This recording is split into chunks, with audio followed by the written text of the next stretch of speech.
Hey, Jeff Big Daddy Wayne here. How you doing? I got to keep my eyes on the road because I was having a cigarette and I'm out now, and we're out here and we're going to some place to eat.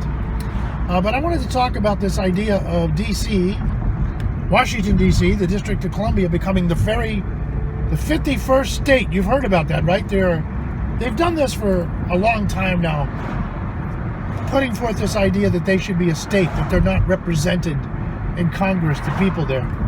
Now, albeit right from the beginning, we created the District of Columbia, so there would be no state could say our capital's here, that they have some kind of influence on what goes on in the government.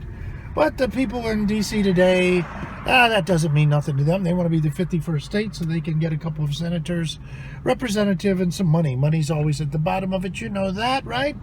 So anyway, the first thing is they can't call it the District of Columbia if it becomes a state, because Columbus now is a bad guy. You know, Columbus is an awful human being.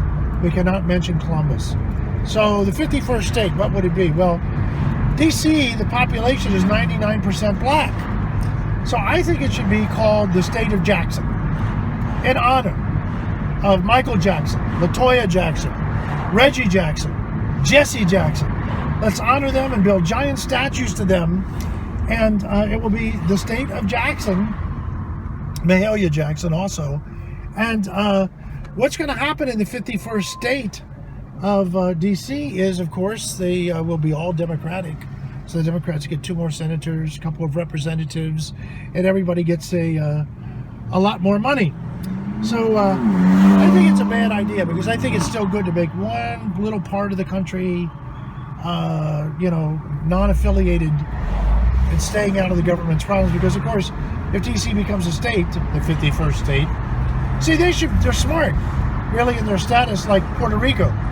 Puerto Rico, once in a while, say they want to be a state, but they don't become a state because they realize they get all the benefits of being a territory of the United States, but they don't have to have none of the responsibilities that go with being a state. The taxation and all these problems, So, anyway, I say it's a bad idea, but I hope you will comment about what you think about this. Should it be a state? I'll honor the people's wish.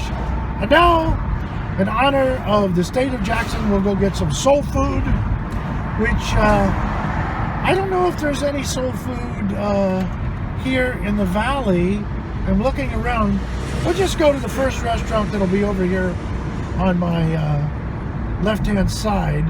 And the first restaurant will be, I'm not seeing a restaurant. They're usually all over the place. Maybe we can just go in there and steal somebody's lunch at the best beef noodle soup in town. There it is. What is that restaurant? Oh my God. Take out and dine in. A Vietnamese restaurant. Well, there you go. What could be more soulful than a Vietnamese restaurant? Anyway, Big Daddy here. Subscribe.